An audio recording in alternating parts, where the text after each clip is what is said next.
you started your career in more, as we all do, I suppose, in the mainstream role. You were reporting on like, the Bosnian War. Yeah. Like that. When did you start to feel that something in that mainstreamy world? Because TalkTV is outside of that, I would say. Well, it is, except it isn't, because it's still part of the news empire, you know, so it's Yeah. part of the Murdoch empire. So it's kind of, it occupies a space, I would say, outside of what you might call the mainstream kind of broadcasting media. But it's still very much part of you know, a large organization, you know, so we're not, I would never pretend that we're sort of like a pirate radio station or anything like that, because we're not.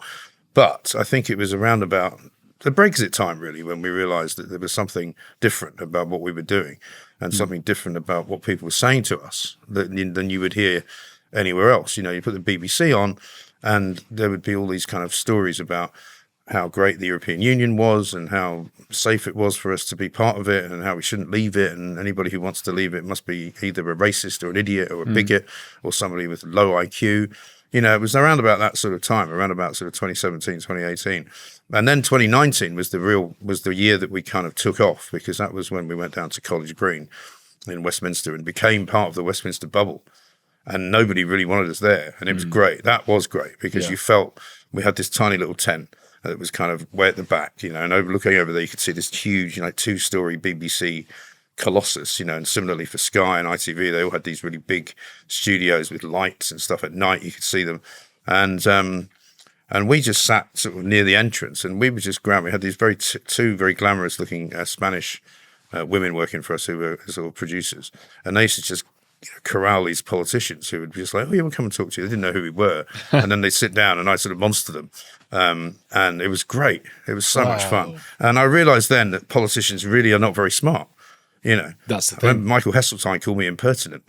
Impertinent? Yeah. I said, in order for me to be impertinent to you, I would have to think that you were superior to me. I said, which I don't. So I can't be impertinent. I'm sorry. It's a wrong use of the word. And he just looked at me, because people don't talk to them like that. You know, I just said, I'm not having it.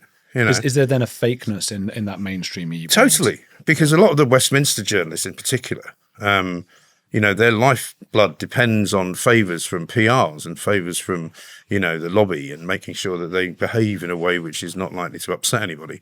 And so, you know, I understand when I get some mainstream journalists on, and if it's hard for me to get them to call Keelstar a liar, because they know that they'll get punished by the Downing Street machine. And they won't get a question asked. And, you know, even same goes with Lindsay Hoyle. You know, Lindsay Hoyle, the Speaker of the House, you know, MPs are not allowed to slag him off. And I've had Reform MPs on the show. And I've said, you know, what about Lindsay Hoyle and all these free trips he keeps taking around the world, you know, where he's going to, you know, Nevis and you know, the Bahamas to talk about, you know, the importance of Parliament. I'm like, he's on a jolly. There's no question. And they don't want to slag him off, because if they do, they miss out on, you know, when Prime Minister's questions comes around, they don't get a question. They get punished by the system. Are there times when you've watched journalists on TV and you've gone, this is just theatre? Yeah. Well, during COVID, for a start, you know, people like Robert Peston, you know, the man who can't ask a question that takes less than 15 minutes, you know. Yeah. I remember once I was in the car, and in those days when we'd all be tuning into, you know, the press conference at 5 o'clock, and I remember getting in the car and I was driving, and he started his question. A friend of mine rang me, and I was on the phone for about 10 minutes, put the phone down. He was still asking the question. You know, he hadn't actually got to the end of it, you know, and he's so kind of, you know, I would say kind of, it's a vanity project for people like Peston. You know, he's trying to prove himself to be cleverer than the politicians. So he's trying to use long words. He's trying to kind of, I hate that. Yeah. And it's like, just ask the bloody question. Okay. Ordinary people need a bit of information, you know, don't just keep, like Beth Rigby kept saying, you know, why have you not done this faster? And why have you not locked it down more quickly than this? Why are we, you know, people allowed to walk around? And we were going, hang on a minute. You know, we're asking, why are people not being allowed to walk around? Why are you not asking that? You know, and we weren't very often as an organisation in that press conference, because it was all very cosy, you know, and it would always start with the same three people. You know, it was Robert Peston, Beth Rigby, and whoever was the BBC political editor, I can't remember who it was. You know, and that was how they started every press conference every day. Boris Johnson standing there with Chris Whitty and his bloody graphs that were all to cock, and which were all, you know, fake in many ways, because they didn't start them where they should have started, and they started them sort of where it suited them, so that it looked a lot worse than it was, you know. All of that stuff. I mean, we've been talking about Nicola Sturgeon this week, because she's got a new book out. You know, horrendous times that we lived through, because these people thought that they were in charge of our lives, and we worked out quicker than most at Talk that this was all cobblers, you know? And, you know, what's the difference? You know, you can go into a pub and sit down at a table of 6, but you can't sit down at a table of 8. You know, you can have a Scotch egg and that means you're okay. You know, as long as you go in one side and buy a pint and walk out the other side and drink it over there, that's okay. You know, it was just rubbish. And, you know, I think we, after Brexit, kind of built on that. And suddenly we realised we were the outriders. You know, there were people in government taking names and putting them on a list. You know, me and Julie Hartley-Brewer were on a list of kind of, you know, recidivists and, you know, rebels and people who should be watched. Heretics. Yeah, heretics. Yeah. Very much so. Sturgeon also, she came out and said she regrets how she was with the trans stuff as well. Yeah.